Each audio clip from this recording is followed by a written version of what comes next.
Muy buenas tardes, bienvenidos y bienvenidas a este encuentro, a esta charla, a esta cocina del periodismo en el marco del 7º Festival Gabo.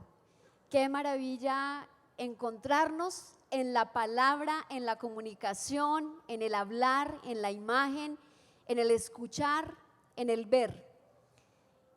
Y qué maravilla poder hacerlo de la mano de personas que marcan historia para el periodismo en nuestra región, que son valientes, que aman lo que hacen, pero sobre todo que han logrado sobrevivir a esa presión que los periodistas tenemos a diario.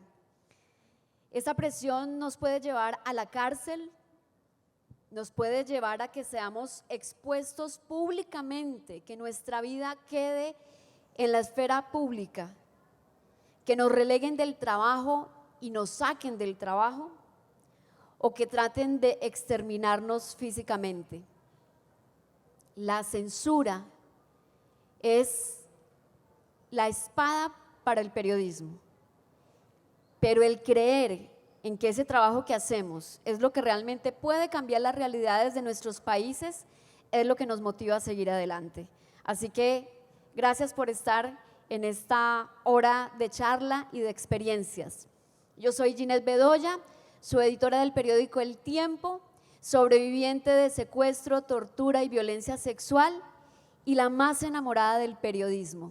Y me alegra poder estar con estos tres colegas que en sus países hacen lo mismo que intentamos hacer aquí en Colombia, levantar la voz. Quiero recordarles que en el 2018 en todo el mundo fueron asesinados 87 periodistas, una cifra que se elevó en 20% en comparación con el 2017. En Colombia en este momento tenemos 85 periodistas amenazados. Y ustedes han visto en las últimas semanas las graves dificultades que la prensa ha tenido que afrontar para cubrir las diferentes protestas, las marchas estudiantiles, los temas de corrupción y otras acciones noxantas de quienes nos gobiernan, pero también de quienes hacen parte de este país. En medio de esa verdad, la vida de los y las periodistas ha quedado allí, enredada, sacrificada muchas veces. Tenemos gente que ha tenido que salir del país, recordemos el caso más reciente de los colegas del New York Times, pero también lo que se está viviendo en las regiones, la presión para ocultar la verdad. Afortunadamente existen colectivos y procesos importantes como la Liga contra el Silencio, que además está nominada para uno de los premios de este Festival Gabo. Es sacar fuerza donde no la tenemos y sumar trabajo que nos permita conocer la verdad.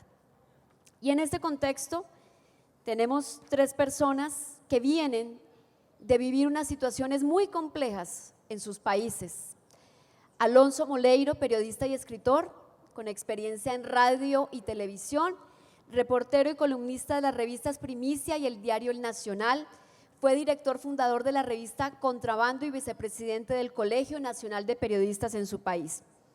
Conductor del circuito Unión Radio durante 10 años, conductor de espacios informativos en la plataforma digital Vivo Play, se ha desempeñado en la consultoría política, es columnista y miembro del consejo editorial del rotativo Tal Cual, donde está actualmente.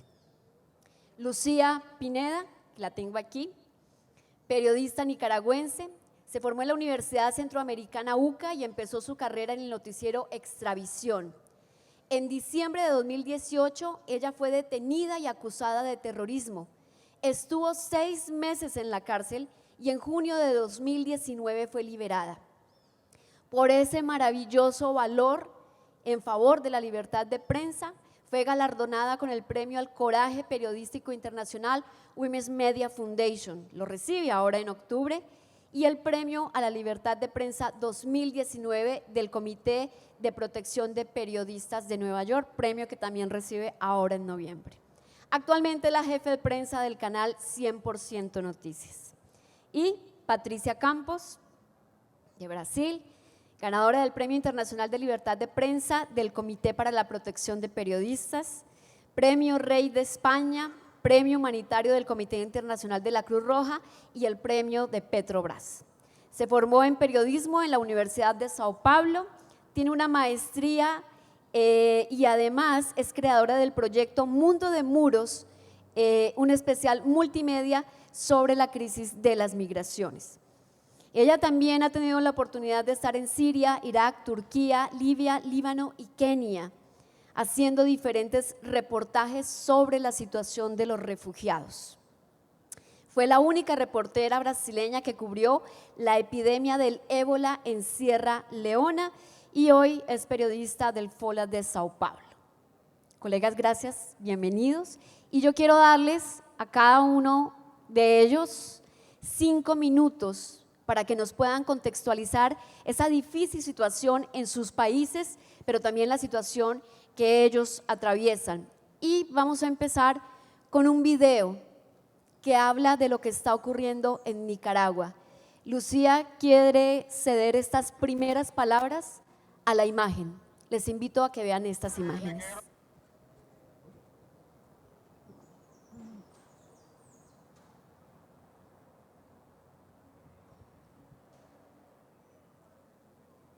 Las turbas, tanto la camioneta rayada como los motoristas.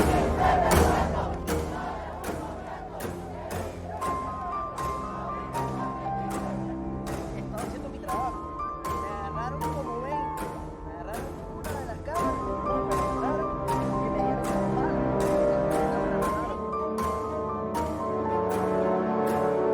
Por orden del presidente Ortega y la vicepresidenta Rosario Murillo, ha orientado a Telcor ordenar a todas las cableras el cierre y la censura de nuestras transmisiones.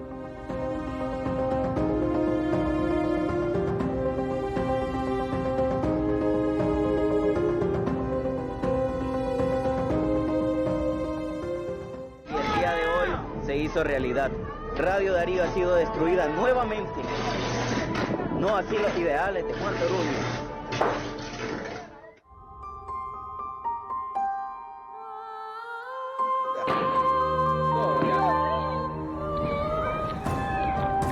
Cayó Ángel.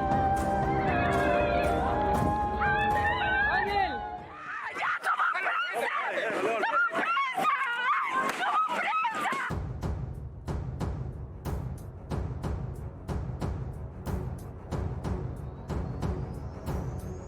Soy periodista, estoy haciendo mi trabajo. Nos han agredido, nos amenazaron, me quitaron mis equipos.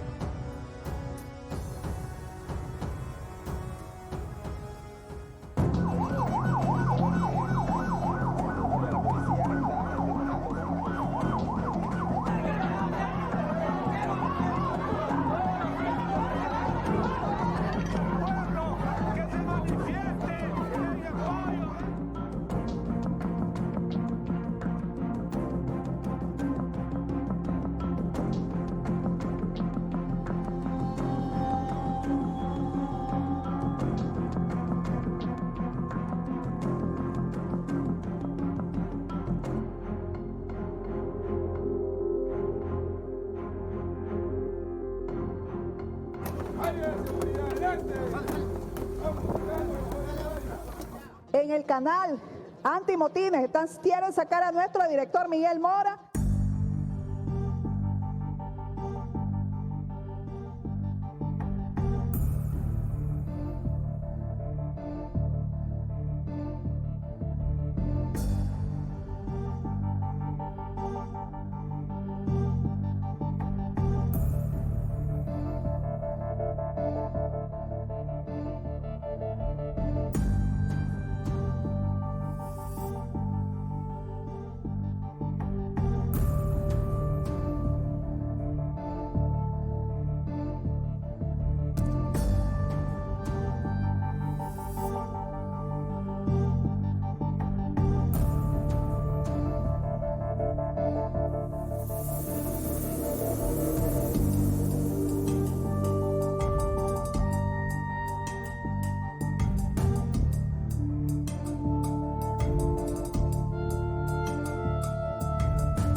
nuestra misión principal como periodismo independiente es eso, informar.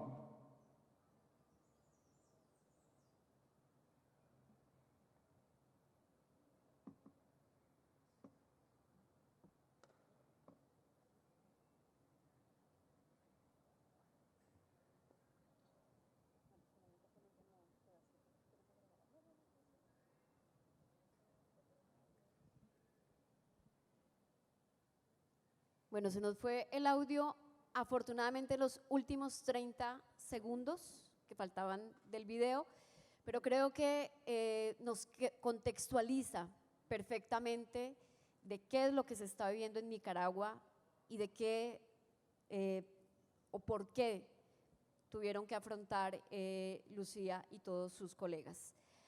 Ahora quisiéramos escuchar a Alonso sobre algo que aquí en Colombia tenemos tan cercano y tan lejano al mismo tiempo, porque es muy fácil hablar de la situación que se vive en Venezuela, tomando como base toda esa ola de inmigración de personas venezolanas que han llegado a nuestro país, pero es muy diferente estar allí y sentir esa censura, tener que enfrentar esa censura, Alonso.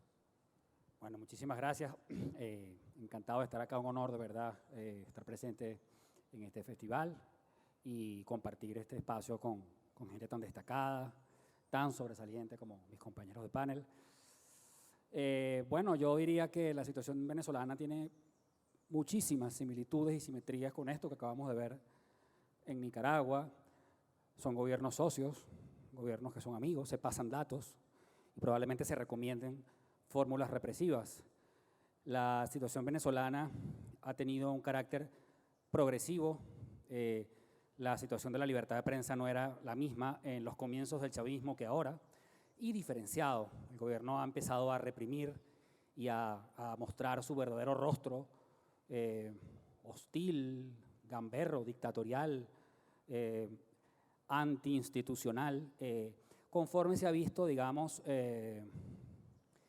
presionado por el descontento popular. El chavismo fue un movimiento de masas, contó con un mandato muy claro de una parte importante del país, no de toda, hay que decirlo, pero conforme la situación se empezó a deteriorar, el chavismo se volvió un movimiento disfuncional, empezaron a brotar casos de corrupción y, bueno, el país entró en la decadencia general en la cual lleva metido ya por lo menos unos 10 años o más.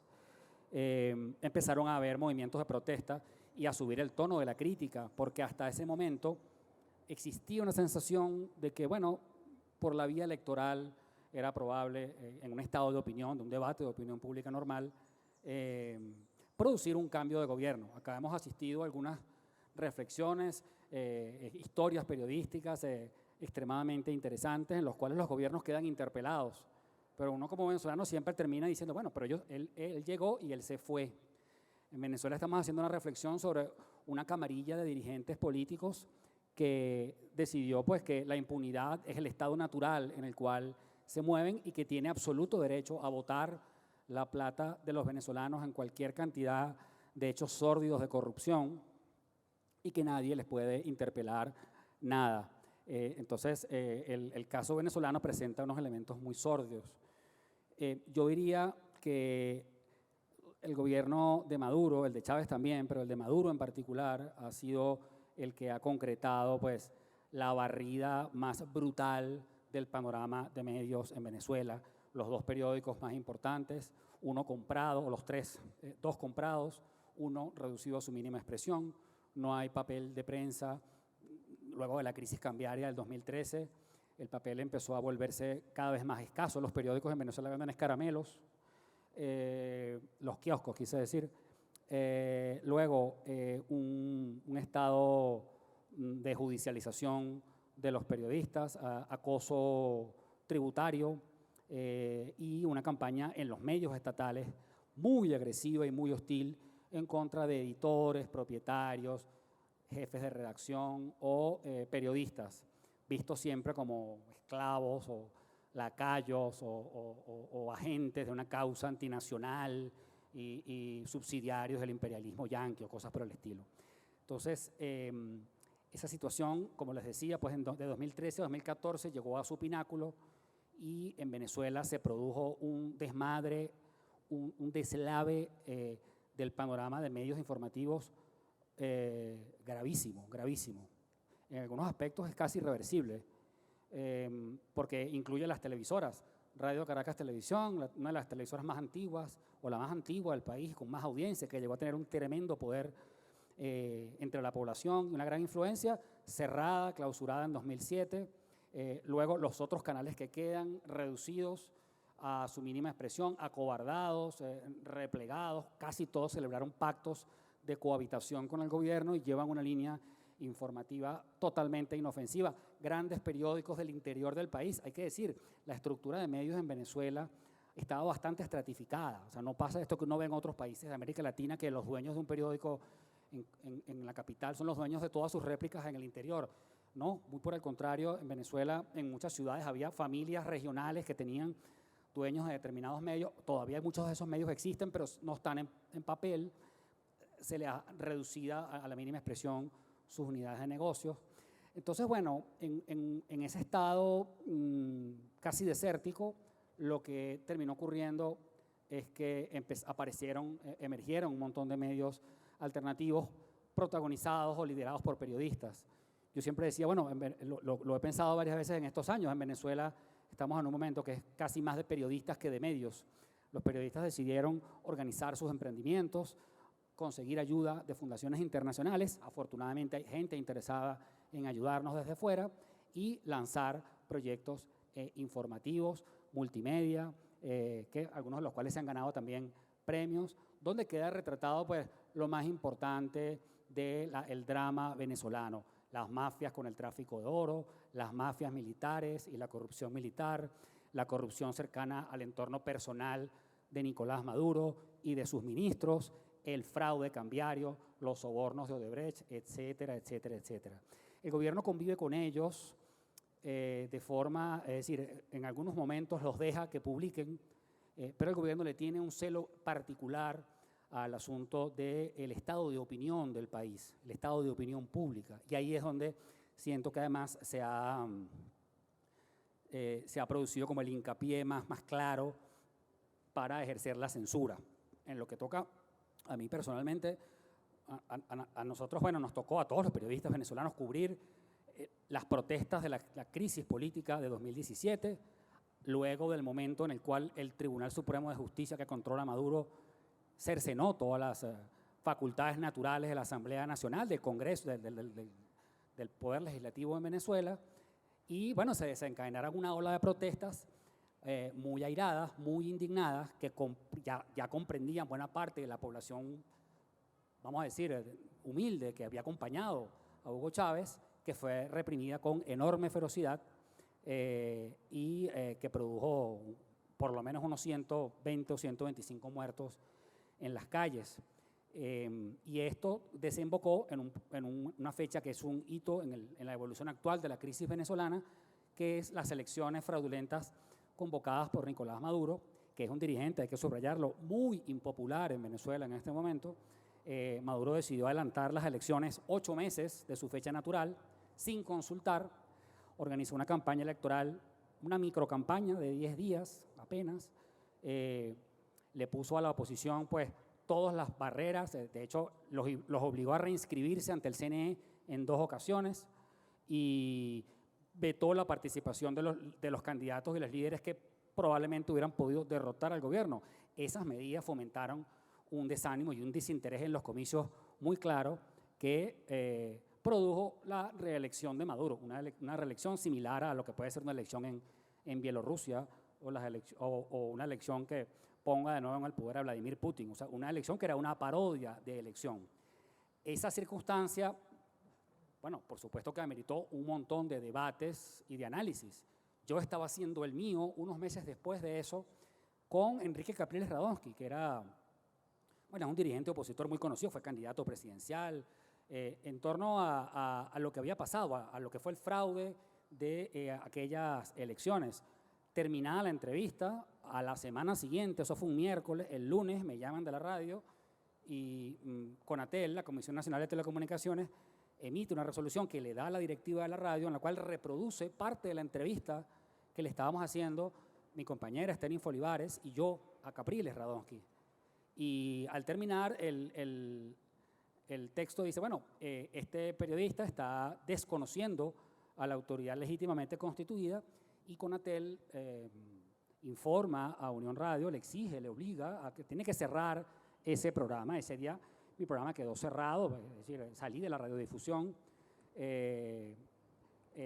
aduciendo que yo no estaba reconociendo a las autoridades venezolanas. Ese hecho va acompañado, por supuesto, de otros, ¿no? Por ejemplo, el diario Tal Cual, donde yo trabajo, conoció 2 multas millonarias que fueron pagadas con contribuciones de las personas. También su director, Teodoro Pekov, fue objeto de demandas judiciales y de un acoso que lo tuvo hasta los últimos días de su vida, pues, en régimen de presentación a los tribunales. Y bueno, en este marco habría que decir que es una pugna en la cual yo siempre digo que lo importante es que todavía los contenidos están circulando. Es decir, los medios referenciales venezolanos entraron en una situación de crisis muy grave. Ya no hay, si los medios orientadores, los medios tutelares, los medios que forman opinión, prácticamente no existen. Los medios del gobierno, el gobierno al mismo tiempo ha destinado muchísimo dinero a fomentar y a crear su propio ecosistema de medios de comunicación, tienen muy poca influencia ahorita en el debate nacional y bueno, este montón de periodistas organizados está trabajando para que las cosas se sepan. Todavía uno puede decir que en Venezuela el que se quiera enterar de algo se puede enterar si busca la información y hay mucha gente dispuesta a buscarlo. Alonso, muchísimas gracias. Y otro de los casos que tenemos acá muy cercanos, que además en algún momento generó pánico porque era ver llegar la extrema derecha a un país que venía de otro tipo de transición y lo que nos llegaba acá era eso, ¿no? Esas decisiones muy de derecha, pero que no creímos nunca que llegaran a materializarse de tal forma.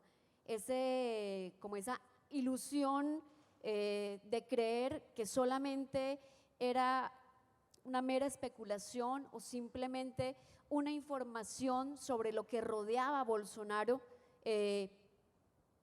terminó siendo verdad. Y Patricia creo que es uno de los mejores ejemplos de cómo se logra materializar eso que busca acallar la prensa, censurar. Patricia. Bueno, muchísimas gracias, es un honor estar acá con ustedes. Exacto, Ginette. Lo que pasa es que tuvimos elecciones, y disculpa mi portuñol, a empezar, tuvimos elecciones en el año pasado, elecciones legítimas, y ganó el candidato de la extrema derecha, Bolsonaro. Y desde que empezó, declaró una guerra contra la prensa independiente. Y así como Trump empezó a llamar todos los artículos que eran críticos como fake news, pero fue muy alén. Nosotros ahora estamos en un estadio es anterior a Nicaragua y Venezuela, claro, nosotros tenemos una democracia todavía, pero es muy parecido con lo que hicieron en Hungría. Lo que está haciendo Bolsonaro está haciendo de diversas maneras, por ejemplo, por las leyes para sofocar financieramente los vehículos, por ejemplo, con anuncios estatales que está cortando y otras leyes que afectan directamente la salud financiera de los medios tradicionales. Una otra cosa que usa de una forma muy habilidosa es intimidación por las redes. Nosotros en Folha de São Paulo es el diario principal de Brasil y desde el inicio estaba publicando varias investigaciones acerca de Bolsonaro y acerca de los otros candidatos, como siempre hizo con todos los candidatos, ¿verdad? No es oposición, es independiente crítico a cualquier candidato. Y desde el inicio, desde que Bolsonaro empezó a declarar una guerra y llegó a decir en la Avenida Paulista a millares de personas que la Folha tenía que acabar, que era un diario que tenía que acabar. y nosotros empezamos a publicar una serie de reportajes acerca del uso de las redes sociales para desinformación, con apoyo de los apoyadores de Bolsonaro que estaban pagando una campaña de fake news o desinformación, y hicimos muchos reportajes, fueron como 6 o 7, y desde el inicio Bolsonaro empezó a procesar judicialmente, ¿se dice eso? Ok, nos procesó judicialmente a mí personalmente y a los dueños del diario al inicio, para que nosotros fuéramos obligados a revelar las fuentes de los reportajes, que es una cosa impensable, que no se hace esto, y recién perdió este proceso, él, por 7-0, pero hay otros procesos, hay un otro proceso de un apoyador de él, y hay también la investigación, está muy politizada. La semana pasada, por ejemplo, nosotros, la investigación de cómo se usó las redes sociales para diseminar desinformación y fake news durante las elecciones. Y teníamos 7 testigos de un lado, que eran los dueños de las agencias de marketing que hacían esto, y yo y el otro autor de los reportajes, y el juez no nos dejó ser testigos o a presentar pruebas o nada, nos prohibió de hablar y autorizó solamente a los testigos de Bolsonaro a hablar en la investigación. Esto es donde está la investigación. Hay también un apoyador de Bolsonaro que todavía estamos procesando. Al lado de esto, lo que hacen es una cosa muy misógina, con periodistas mujeres, yo incluso, pero no soy la única, hay muchísimas que hacen linchamientos virtuales, muy agresivos y muy misóginos, y el problema es que estos linchamientos no se quedan online. Estos linchamientos van a la vida real. Es que lo pasó conmigo, con mi familia, porque esta gente no es difícil conseguir tu número de celular, tu dirección, empezar a ligar y te amenazar. Y también las cosas que hacían, y fake news, en determinado punto había fake news con mi cara y con la cara del presidente en todos los sitios. Y todo mentira, mentira, mentira.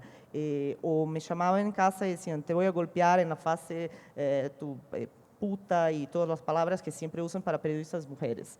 Y muchas más cosas que continúan haciendo, son como milicias virtuales, trolls, algunos contratados, otros que son militantes, y esto toda vez que un periodista, especialmente una periodista mujer, hace una materia crítica, hay un linchamiento virtual y a veces migra para el mundo real.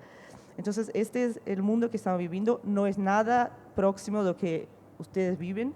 Nosotros todavía tenemos una democracia, pero está caminando muy rápido a lo que pasa, por ejemplo, en Hungría, porque empiezan a controlar el judiciario, está haciendo leyes que sofocan financieramente los diarios y usan siempre de intimidación de periodistas, especialmente periodistas mujeres.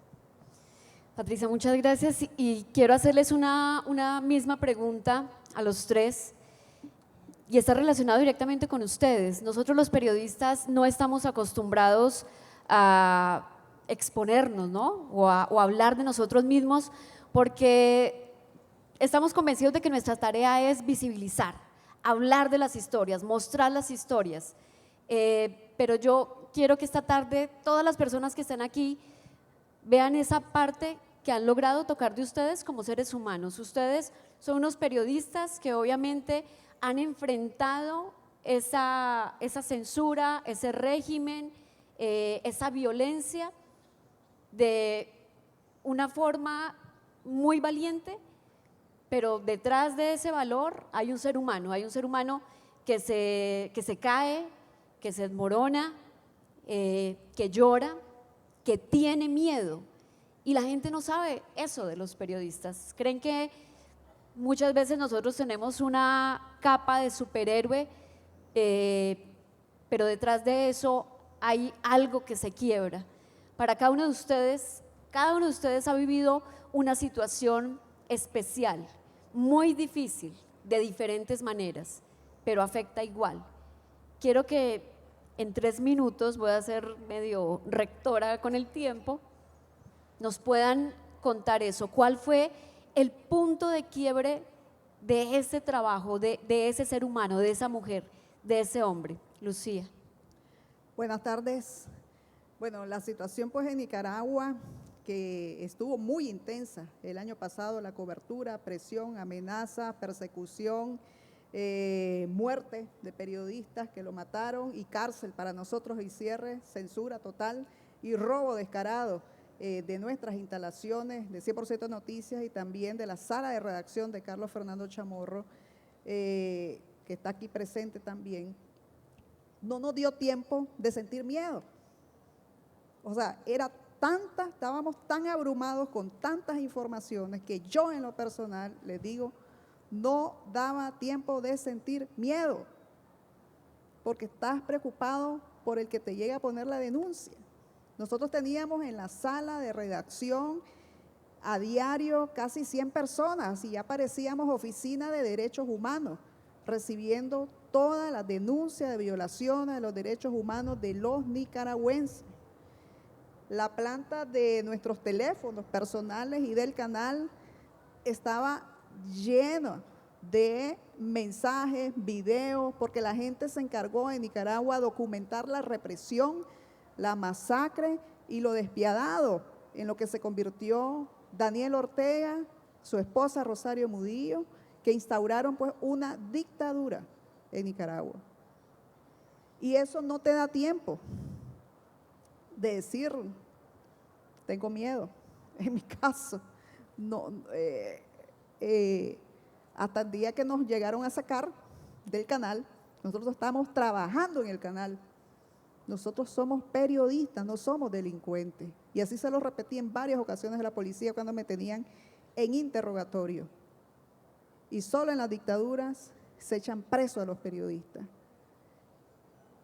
Nosotros nos capturan, se roban el canal de televisión y en todos esos momentos que nos mantuvieron ahí sometidos, tratando de humillarnos, quebrarlo, el espíritu, yo solo les puedo decir que para resistir esos momentos duros, como ser humano, yo me aferré a Dios y oraba y contagiaba a las otras reas políticas a que hiciéramos y alabáramos a Dios, o sea, que nos sacara de ese cautiverio.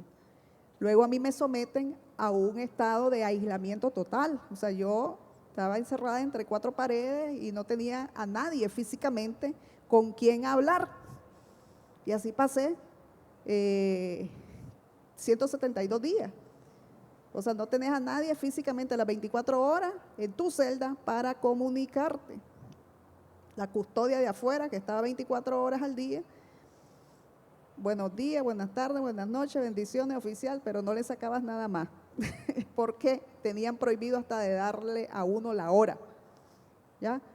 Era, como dicen, me pusieron una losa del silencio hasta ahí, en la cárcel. Claro, uno llora, yo lloré, pero después de cada llanto sentía más fuerza y me encomendaba a Dios. Y ahí era, físicamente no estaba con nadie, pero yo decía espiritualmente tengo a Dios y me ponía a platicar con Dios. Tal vez pensaban que estaba loca ya la custodia, pero no, era parte de mi terapia también. Tenía que hablar en voz alta si no iba a perder mis capacidades de habla, tenía que hablar y hasta ponerme a leer la Biblia en voz alta. Así resistí esa parte, ¿verdad? Cuando sentís que te quebrás, cuando sentís que ya no das más, ya no tenés fuerza, pero sí las recuperás en ese momento, pues uno se las tiene que ingeniar para recuperarse. Mi familia, claro, nosotros los periodistas tenemos la gran presión de la familia. Y en todo el conflicto en Nicaragua, yo soy binacional, soy nicaragüense y costarricense.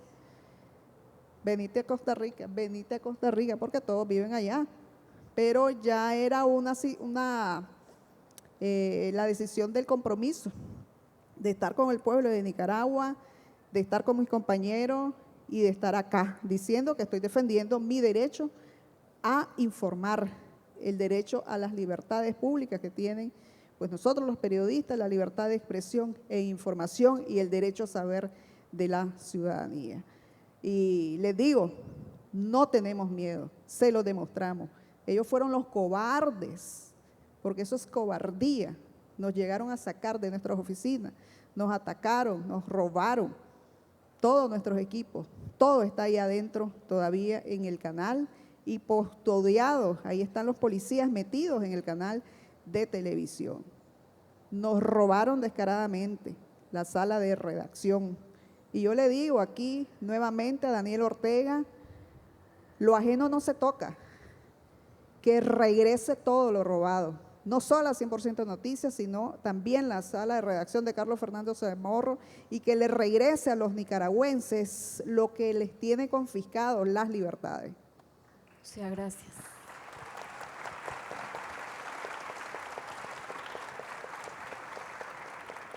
Patricia, ¿cuál fue ese momento de quiebre?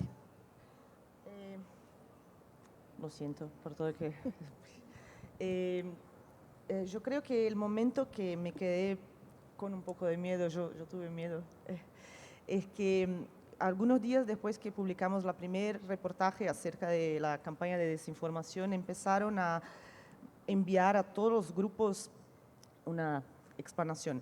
Hay centenas de millares de grupos de WhatsApp en Brasil que comparten noticias y fake news y todo de apoyadores de Bolsonaro. De los otros también, pero Bolsonaro tiene mucho más. Y entonces comenzaron a enviar a todos esos grupos, decenas de millares, todas las cosas que yo iba a hacer, todos los eventos públicos y incitando a las personas, ustedes tienen que ir a estos eventos a confrontar y a agredir a esta mujer con mi cara en esto. Y un poco antes tenían enviado un mensaje a mí que decían, si usted quiere la seguridad de tu hijo de 6 años, sale del país. No es una amenaza, es un aviso. ¿Sí ese aviso? Entonces, yo soy muy acostumbrada a estar en sitios que son peligrosos o complicados, como Siria, pero por primera vez yo tenía miedo en mi país y tuve escolta y fue muy surreal, porque la única cosa que había hecho era reportaje. Entonces, esto, desde allí me di cuenta que el mundo está muy loco. ¿Qué está pasando? Que yo no soy noticia, yo soy una reportera nada más. Y entonces, en un día había por ejemplo, una mujer que vive a mi lado que todos los días abría la ventana y gritaba, ¡puta, comunista! Que la gente se quedó completamente loca. Entonces, el país está así hoy. Es tan polarizado y con esa cosa de las redes transforman los periodistas, los reporteros que no son noticia, en noticia y en alvos. ¿Se dice alvos? Targets. Bueno. Patricia, gracias. Alonso, ¿cuál fue ese momento de quiebre? Bueno, honestamente no recuerdo algún momento de quiebre en particular. Yo creo que tenía un poco de suerte en este asunto. Una vez una periodista brasilera me preguntó, y otra gente me lo ha preguntado, estaba en Caracas haciendo unos reportajes de la situación venezolana, y cuando me lo preguntan es que me asusto, que me dicen, ¿no te da miedo? Entonces, ¿verdad? ¿No? Debería estar un poco asustado, pero, o sea, a mí el sentimiento que he tenido un poco de suerte, creo. A veces pienso que he sido hasta un poco más imprudente de la cuenta. El otro incidente personal que yo tuve fue que en 2017 un perdigón frío me rebotó y me dio aquí cerca del ojo y, bueno, 2 centímetros más arriba me lo saca, o medio centímetro, en unas protestas en las que yo estaba participando. Yo no estaba cubriendo, las estaba protestando, porque es que ese es parte del asunto. Yo no creo que el periodista es un ente, digamos, neutro, destinado solo a ponerle el micrófono a un funcionario. Los periodistas tienen opiniones. ¿Sí? O sea, a mí el sentimiento que más me toca a mí es el de una furia, yo no sé si debe decir esto, pero que no puedo dominar con el comportamiento antinacional que tiene la camarilla dirigente venezolana, cómo secuestró la esperanza del país, cómo destrozó la producción petrolera, llenó a la nación de grupos de delincuentes que están traficando oro, acabó con los ahorros de la República y además tiene los riñones de querer que la reelijan y de seguirse presentando como los chéveres de la partida, pues los de izquierda, los progresistas, frente a las fuerzas oscuras del capitalismo. Es una apuesta que es demasiado sórdida. Entonces, lo que he pensado en este tiempo, el día que me quitaron el programa, me puse muy triste ese día. Cuando lo hice público me sentí muy acompañado, hubo muchas muestras de solidaridad que me sacaron de la tristeza y luego, bueno, es decir, claro que he tenido miedo, a veces me figuro cosas, pienso en mi familia, pienso en mi hija, pienso qué puede pasar en Venezuela, vendrá una guerra en Venezuela, ¿será que vienen unos marines y nos estadounidenses e invaden el país? ¿Qué pasará con uno cuando invadan Venezuela? ¿Qué va a pasar con un periodista como uno en un momento como ese? O sea, ¿será que no va a haber otra forma de salir del gobierno que un desenlace de esos que nadie está deseando, y después de la cual incluso puede que tampoco salgan? Son cosas que pienso, pues pienso en la muerte de García Lorca, por decir, o sea, agarraron a un poeta inocente y lo fusilaron por tener opiniones. O sea, esas cosas las pienso, de hecho vivo con ellas, o sea, yo vivo con una situación de ansiedad y de rabia que me tiene poseído, pues, pero todavía no puedo identificar un momento de quiebre, lo cual no quiere decir que no se pueda aproximar. O sea, yo en este tiempo me he procurado hacerme la promesa de procurar cuidarme, de procurar, es decir, mantener una frecuencia adecuada frente a la situación del país, porque hay un último elemento. El chavismo, que fue una fuerza, ha sido una fuerza que llegó al poder por los votos, presentó durante un buen tiempo en Venezuela un debate de opinión pública. Sus periodistas debatían y lanzaban argumentos en todo momento a la oposición. Ese era uno de los elementos de la polarización en el país, era ese. Cuando Maduro perdió la popularidad y el chavismo dijo, bueno, vamos a imponer esto, les guste o no les guste, dejó de discutir. Uno los interpela a veces por las redes, la furia se me va y se los digo. Algunas de esas personas yo estudié, Ricardo Menéndez, uno de los ministros del gobierno, es un tipo que yo conozco de la universidad, uno se los dice, no te contestan. O sea, ellos decidieron que no van a responder, van a hacer lo que tienen que hacer. Esa sería mi respuesta, sí.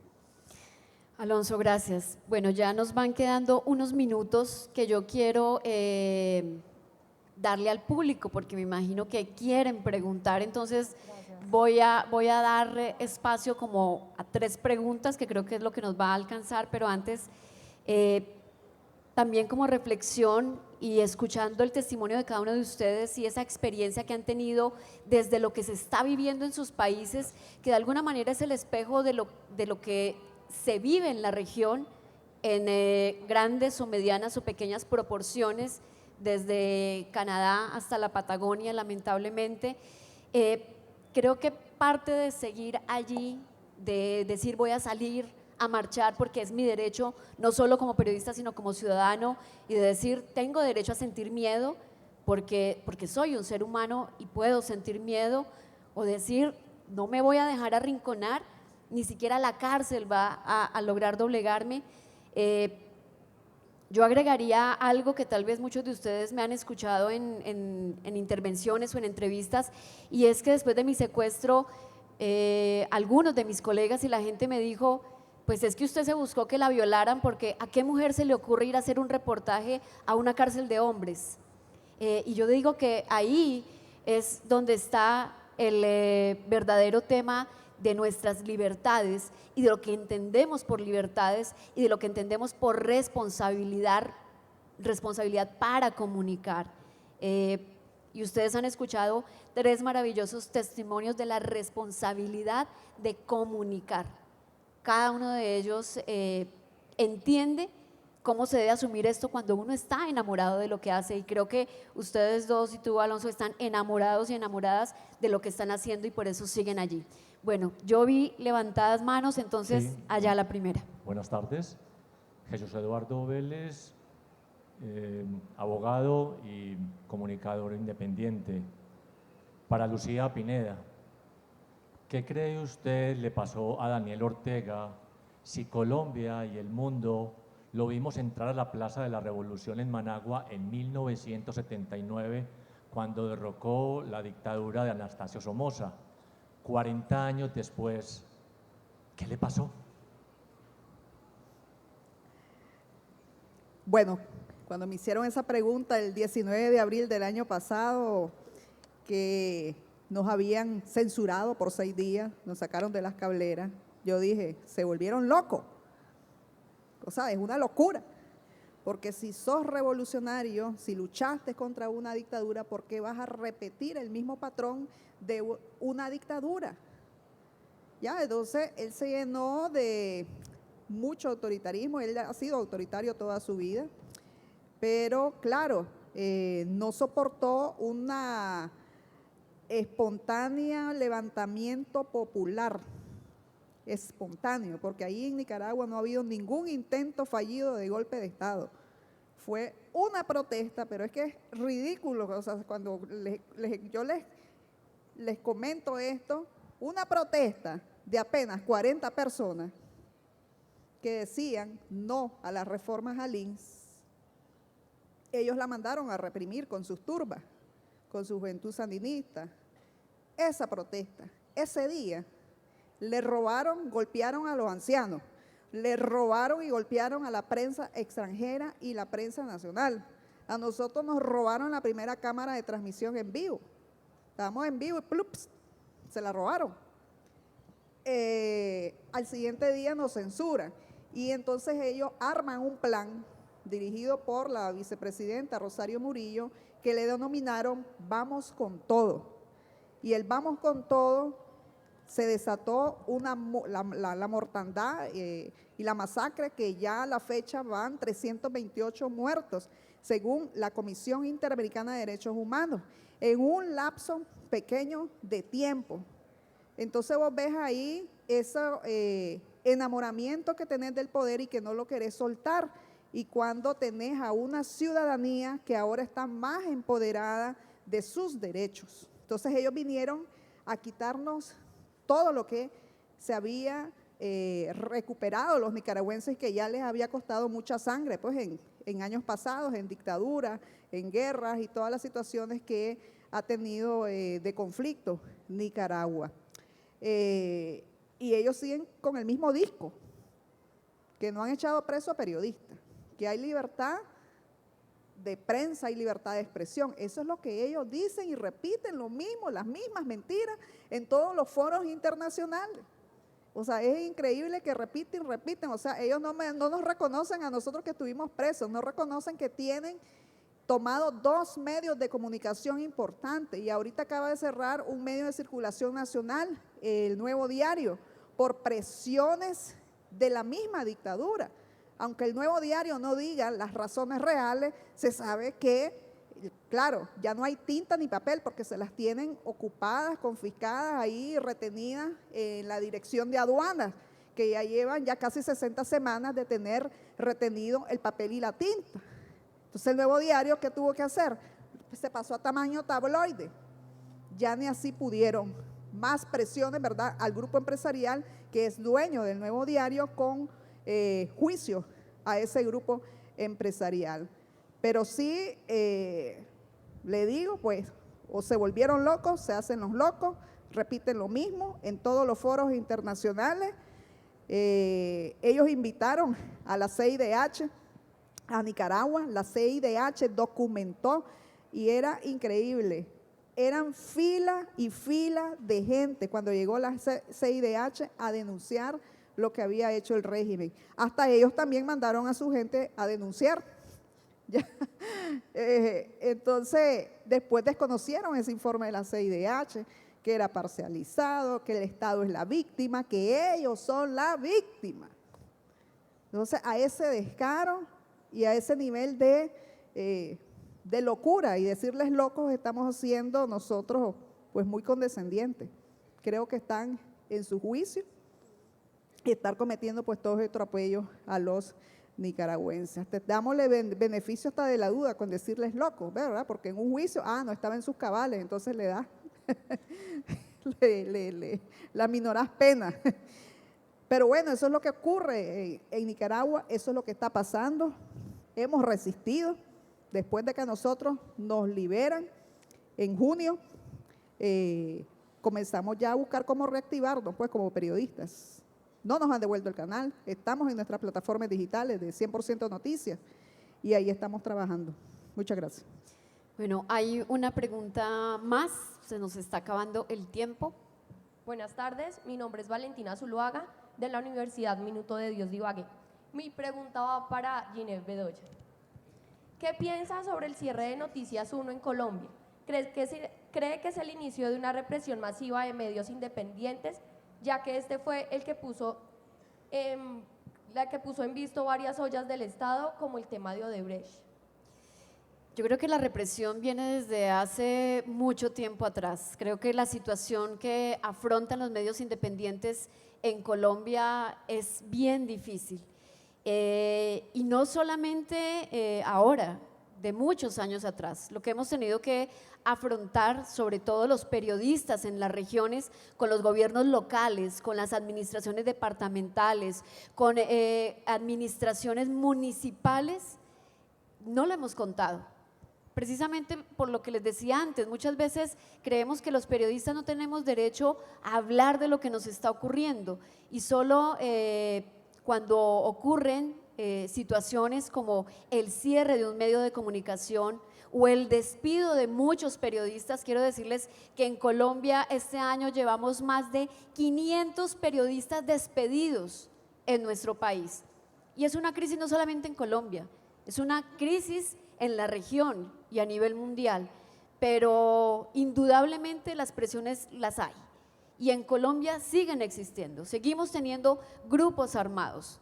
La guerrilla no ha desaparecido, las bandas criminales se fortalecieron, las organizaciones criminales siguen mandando en las regiones, la violencia sexual sigue siendo usada como un arma de guerra y eso afecta directamente a ese derecho de informar.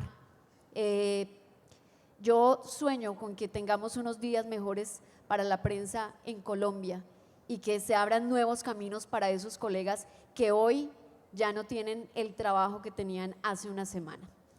Otra pregunta, pero para nuestros invitados, por favor.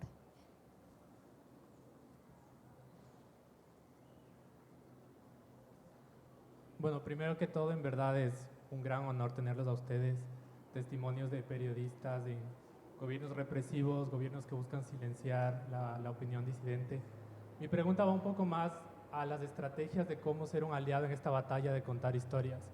Porque finalmente lo que buscan estos gobiernos, además de silenciarlos, además de reprimirlos a ustedes y a los medios, es que esa información que ustedes nos quieren dar a nosotros, a los usuarios, a los lectores, que nosotros no podamos acceder a esa información, que nosotros no podamos tener esta opinión pública, generar este interés general, poder solicitar rendición de cuentas a los estados, a los gobiernos. Entonces, finalmente no solo les silencian a ustedes, sino que no nos permiten acceder a nosotros a esa información. Entonces, mi pregunta va hacia eso. ¿Cómo nosotros, como lectores, como usuarios, como colectivos de periodistas, abogados, podríamos ser aliados de ustedes para contrarrestar esta represión estatal, para contrarrestar este silenciamiento? Más que todo aún que ahora, actualmente, la batalla de los medios se ha ido a las nuevas tecnologías. Por ejemplo, en Nicaragua se ve cómo a los contrarios al gobierno, periodistas, dirigentes, se los ataca por redes sociales. Ya vimos eso en Brasil, ni se diga en Venezuela cómo está sucediendo eso. ¿Cómo poder utilizar estrategias para contrarrestar toda esta guerra mediática que los estados autoritarios la utilizan para silenciarnos? Les propongo que todos respondan muy brevemente para poder así cerrar esta charla. Nos quedaríamos con ellos toda la tarde, pero ya viene la siguiente conversación. Entonces, Patricia inicia, luego Alonso y cerramos con Lucía. Okay, muy rápido. Es una pregunta muy importante y yo creo que lo que vos has dicho ahora es la mejor demostración cuando los lectores y la gente se da cuenta de que nosotros como prensa independiente estamos haciendo un trabajo para todos, de mostrar todo, de hacer con que el gobierno tenga que prestar cuentas, no sé si se dice esto, ¿cómo? Rendir cuentas, gracias. Y apoyando la media, porque, por ejemplo, cada vez menos vamos a poder contar con anuncios del gobierno o otros tipos de financiamiento. Entonces, si hay prensa independiente o diarios un poco mejores, pero que están haciendo un trabajo de rendir los gobiernos para que rindan cuentas, es muy importante. Bueno, yo agregaría por un momento dejar de competir entre nosotros. En los momentos de dictadura son cosas que hay que dejar para después. Los periodistas tienen que tener un ánimo complementario, tienen que forjarse algún tipo de alianzas para poner a circular contenidos, conseguir ayuda y trabajar con la audiencia. Las redes sociales hay que usarlas sin prejuicio. Las redes sociales son un canal para comunicarse, particularmente en el campo de la opinión, Twitter. O sea, hay que educar un poco a la audiencia, no temerle las tormentas de opinión de Twitter. Una tormenta de opinión de Twitter es como una tormenta en el desierto. Eso viene y se va, eso no va. Es decir, hay que enfrentar esas cosas. Pero sobre todo, porque digo, en una circunstancia normal, en una democracia normal, los medios compiten, se tienen recelos, hay celos profesionales, que si de pronto, yo creo que esas son cosas que hay que aplazarlas en los estados de autoritarismo y fomentar un espíritu de colaboración. En el caso venezolano, además, yo creo que para nosotros es muy importante tener contactos con nuestra diáspora, con la gente que se acaba de ir del país, para visibilizar los casos más graves, procurar tender puentes tanto como se pueda hacia los periodistas que fueron simpatizantes o son todavía o están dejando de ser simpatizantes de Maduro o de Hugo Chávez, procurar generar un estado de ánimo nacional en torno a valores elementales, pues pedirle al Estado que responda por lo que hace, la Contraloría, el bien común, la salud de la República. O sea, en momentos como estos, yo creo que uno tiene que entender que, bueno, probablemente el peso del periodista es un poquito superior al del medio donde trabajas y que tienes que trabajar en equipo. Bueno, ya para cerrar, bueno, ante esta represión que estamos viviendo acá en Latinoamérica, del gobiernos autoritarios, dictatoriales, lo que queda es aliarse. Ya en Nicaragua hemos tenido muy buena experiencia, periodistas, medios independientes, que estamos en un solo bloque, ahí no hay que vos sos mi competencia, más bien nos compartimos mucho material, lo republicamos, o sea, eso se hace viral. Entonces, estamos en ese sentido, creo que los periodistas son los que están mejor organizados y unidos, y los periodistas independientes, mejor que varios sectores de oposición, pues hemos dado de alguna manera pues el ejemplo a estar en un solo brazo, pues unidos. El capital de un periodista es la credibilidad. Eso es la credibilidad. Cuando nosotros nos echaron presos, al siguiente día emigraron unos 90 periodistas, hasta la fecha. Y ellos solo llevaron una mochila, salieron por puntos ciegos y en esa mochila iba repleta de credibilidad. La gente lo sigue buscando en las plataformas que abrieron en el exilio.